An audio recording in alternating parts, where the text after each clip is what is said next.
Bismillah ar-Rahman ar-Rahim. Alhamdulillah. Allahumma salli ala Muhammad wa ali Muhammad. Assalamu alaikum wa rahmatullahi wa barakatuh. I'm making this video at the request of some brothers and sisters who had asked me to, explaining why it is that I became a Shia Muslim and why after 4 years I decided to reject Sunni Islam. I'm just going to go through some of the main reasons. I don't want to make the video too long.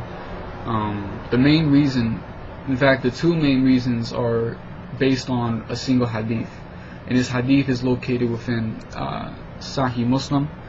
It's in book 31, it's hadith number 59 and 20. The Prophet Muhammad sallallahu alaihi wasallam, he says, I am leaving among you two weighty things, the one being the book of Allah, in which there is right guidance and light, so hold fast to the book of Allah and adhere to it. He exhorted to hold fast to the book of Allah and then said, the second are the members of my household, Ahlulbayt. I remind you of your duties to them, the members of my family, to your duties to the members of my family. So the first thing about this hadith, which became a main reason for me following it, was this line: remember the duties, your duties to my family. Now, when you look past a lot of the covering up and the conspiracy that's been used basically to hide a lot of the historical events that took place after the death of the Prophet Muhammad sallallahu alaihi wasallam, which is mainly the abuse and the oppression of Ahlulbayt, which even at some point Sunnis have to acknowledge. The abuse of Fatima alayhi salam, in which she was slammed in the doorway, which caused her to have a miscarriage and eventually led to her death. The poisoning of Hassan, obviously the battle of Karbala, in which Imam Hussein alayhi salam and his companions were martyred. Later on, you'll notice that every single one of the imams that followed that died unnatural death, meaning they either died by bloodshed or they died by poisoning. And so these are some major historical events that have been covered up, or at least kind of pushed to the side, in order to just not brought to the attention of Muslims. So for the Prophet Muhammad sallallahu alaihi wasallam to be telling us, remember your duties to Ahlulbayt, but yet we're ignoring all these fundamental parts of our history for the sake of avoiding fitna. This had a major effect on me, because it just didn't make sense. But if we're ignoring these things and we're not holding those who were accountable for them responsible, then we are ignoring our duty to Ahlulbayt. So that was the first main reason, the fact that Muslims have abandoned our duty to Ahlulbayt, and we need to begin picking it up again. The second thing about this hadith, which is the second main reason for me accepting Shia Islam, was just the context of how he's speaking. When he tells us to hold fast to the Quran and hold fast to Ahlulbayt, telling us this is how you follow your religion. As a Sunni, what do? You follow the Quran. Obviously, every Muslim follows the Quran, but in the same sense, when you look to the Sunnah, what are you basing it upon? You're basing it upon a Salaf al-Salih, the three rightly guided, quote unquote, the three rightly guided generations, or the three righteous generations. And this includes the Sahaba, the Tabi'in, the Tabi'in. This is upon who the Sunnah is based for the Sunnis. I mean, they're going to say they base it upon the Prophet Muhammad sallallahu alaihi wasallam, but when they, in terms of how they explain what that Sunnah is, it's through those men, the Salaf al-Salih. But I can't find a single hadith within any Sunni book that tells me to follow a Salaf al-Salih and the Quran. I mean, you can give me some few, hadith without references that mention these generations, but you're not going to find any hadith which tells us together to follow the Quran and follow a Salaf al-Salih. Not a single one. You're not going to find a hadith which tells you to follow the Quran and follow the Sahaba. You're not going to find a hadith which tells you to follow the Quran and follow the Tabi'in, or the Tabi'in, or anybody, the four Imams, nobody. There's not a single hadith like that exists. But we have this one authentic hadith. This one authentic hadith that tells you follow the Quran, hold fast to the Quran, and Ahlulbayt. And this was basically just a bombshell for me, because it made me realize that we're not following the Sunnah. we follow the Quran and we follow Ahlulbayt, and the Sunnah is based upon Ahlulbayt, not upon the Salaf, the Salaf, the Sahaba, Tabi'in, and Tabi'in, all these people. It's not based upon them.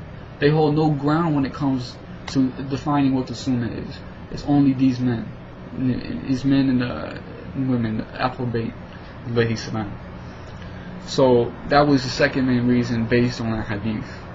The third main reason was, I've kind of briefly mentioned this a little bit, the covering up of certain historical events that took place in terms of the oppression and the abuse against Ahlulbayt.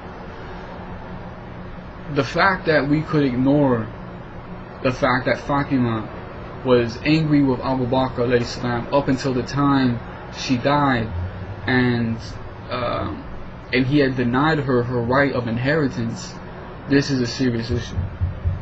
The fact that there are, Sunni sources, talking about the fact that she was slammed in the doorway and abused, and she had a miscarriage. This is a serious issue, the fact that we're not talking about this. The fact that, Imam Ali was denied his right. The fact that, Imam Hassan was poisoned by a slave who had been coerced by Muawiyah. The fact that Umar ibn Yasir, who was a follower of Ahlulbayt, who remained loyal to Ahlulbayt, the Prophet Muhammad ﷺ told Umar ibn Yasir that you're going to be killed by a kafir, you're going to be killed by disbelievers.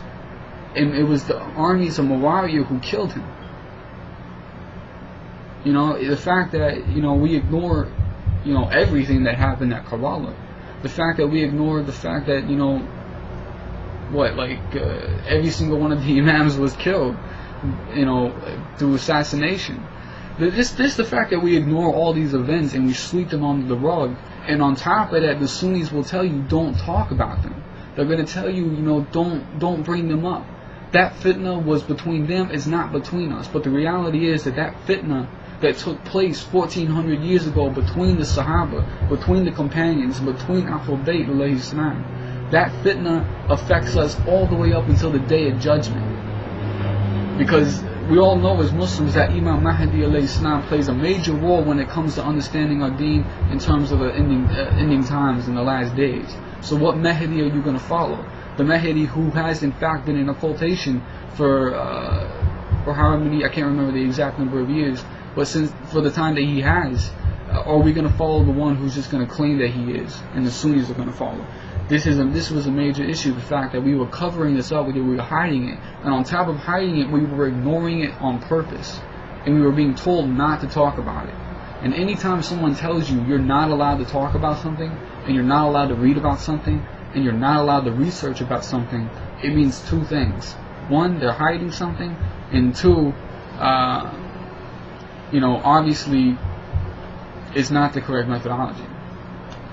So this was, the next main reason for me to reject Sunni Islam and accept Shia Islam. And obviously the fourth reason, this is the last reason, there's tons of reasons, but I'm just going to go through the main ones. The last reason is my love for Ahlulbayt alayhi salam. The Prophet Muhammad ﷺ told us to remember your duty to them, to follow them, they're purified, so on and so forth. And I have a love for Ahlulbayt alayhi salam, and that love is so much that I would give my life for them. And this is a love that Sunnis don't have for Ahlulbayt alayhi salam. I don't mean to start fitna by saying that, but that's a reality.